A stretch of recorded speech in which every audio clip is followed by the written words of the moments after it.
Imagine two investors. Both start with exactly the same amount of money. Both live through the same recession. Both watch the same headlines. Both see the same market crash. 5 years later, one of them is significantly wealthier. Not because they earned more. Not because they found a secret stock. Not because they were smarter. The difference came down to a strange compounding shortcut that almost nobody notices when times get bad, and the irony is that most people do the exact opposite. Every economic downturn creates two groups. The first group sees uncertainty and freezes. The second group sees uncertainty and quietly accelerates. From the outside, they look identical. Inside, they're playing completely different games. And if history is any guide, the next decade may be decided by which game you're playing right now. Because bad times have a hidden feature, something that rarely exists during economic booms. And once you see it, you'll never look at recessions the same way again. The strange part is that nobody talks about it. Financial media talks about inflation, interest rates, layoffs, stock market volatility, political uncertainty. But almost nobody talks about the compounding shortcut hiding underneath all of it. Which is odd, because it may be one of the most powerful wealth-building mechanisms available to ordinary people. Let's start with something uncomfortable. Most people misunderstand compounding. They think compounding is what happens after you're already wealthy. They imagine someone with $1 million earning returns on top of returns, and technically that's true.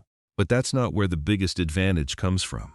The biggest advantage comes from increasing ownership during periods when everyone else is reducing ownership. That sounds simple, but it's one of the most psychologically difficult things humans ever do. Because our brains were not designed for investing. Our brains were designed for survival, and survival brains hate uncertainty. If our ancestors heard rustling in the bushes, assuming danger kept them alive. The problem is that financial markets exploit this instinct. When prices fall, the survival brain says stop. When headlines become scary, the survival brain says wait. When uncertainty rises, the survival brain says protect yourself. And that's usually the exact moment the compounding shortcut begins to appear. Think about the housing market after major crashes. Think about stock markets after recessions. Think about businesses during economic slowdowns. Think about virtually every asset that later produced enormous long-term wealth. The opportunity didn't appear after confidence returned. The opportunity appeared while confidence was disappearing. That's the part most people miss. Because confidence is expensive. Fear is often discounted, and wealth tends to accumulate wherever discounts exist. Now here's where things become interesting.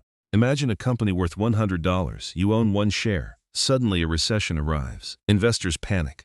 The company is now trading for $60. Has the business become 40% worse overnight? Sometimes yes, often no. Yet millions of people react as if lower price automatically means lower value. This creates a strange disconnect. The asset becomes cheaper, but emotionally it feels more dangerous. It's one of the few areas of life where people become less interested as prices fall. Imagine applying that logic elsewhere. A store announces a 40% discount. People rush inside. A car dealership cuts prices dramatically. People become interested. A house goes on sale. Buyers pay attention. But when productive assets become cheaper, people often run away. It's one of the strangest behaviors in modern finance, and it creates the shortcut. Because compounding isn't just about return, it's about ownership. Ownership is the engine. Compounding is simply what happens after ownership has time to work. The question isn't whether compounding matters. The question is how much ownership you can accumulate before conditions improve. That's where bad times become surprisingly powerful. Let's zoom out. During strong economic periods, assets tend to be expensive. Everyone feels optimistic. Credit is easy, investors feel smart, businesses expand aggressively, money flows everywhere. The problem is that future returns often get pulled forward. People bid prices higher and higher. Eventually, optimism itself becomes priced in. Then something breaks. Maybe inflation rises, maybe interest rates spike, maybe growth slows, maybe consumers pull back. Suddenly the mood changes. And the same assets people desperately wanted 6 months earlier become unwanted. Not necessarily because they're worthless, but because uncertainty became uncomfortable. This is where the shortcut emerges. Bad times increase future ownership potential. That's the mechanism. Not magical returns, not secret strategies, ownership. Imagine two investors contributing $500 every month. One invests only during periods when everyone feels optimistic. The other keeps investing regardless of headlines. For years, their results look similar. Then a recession arrives. Markets fall 30%, 40%, sometimes more. The first investor stops. The second investor continues, maybe reluctantly, maybe nervously, but consistently months later. Both investors own very different amounts of productive assets, not because of intelligence, not because of forecasting skill, because one person kept buying ownership when ownership became cheaper. That's it. The mechanism is almost boring, which is probably why people ignore it. Humans prefer exciting explanations, secret indicators, market predictions, economic forecasts, complex strategies. But history repeatedly shows that consistency during periods of discomfort often outperforms sophistication. And that leads us to an even bigger realization. Most wealth is built during periods that don't feel wealthy. Think about that. The moment wealth is being created rarely feels exciting. It often feels uncertain, lonely, boring, sometimes frightening, because future returns are invisible in real time. Nobody rings a bell and announces that today's purchases will look brilliant 10 years later. Instead, people get noise, bad headlines, market volatility, experts disagreeing with each other, endless predictions. Meanwhile, ownership quietly accumulates in the background. This creates a strange paradox. The best compounding environments often feel terrible while they're happening, and the worst compounding environments often feel fantastic. The late stages of bubbles feel wonderful. Everyone feels like a genius. Everyone feels rich. Everyone feels confident. That's usually when future returns become weaker.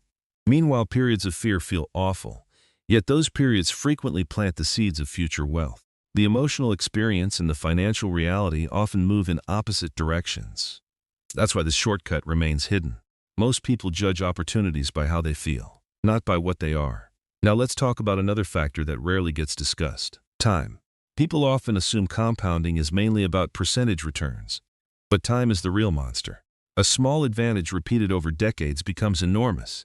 A slight increase in ownership today can echo through decades of future growth. That's why downturns matter so much. They don't just affect this year. They affect the base from which future compounding occurs. It's like planting additional trees before a very long growing season. The difference looks tiny initially. Then the years pass, and the gap becomes difficult to ignore.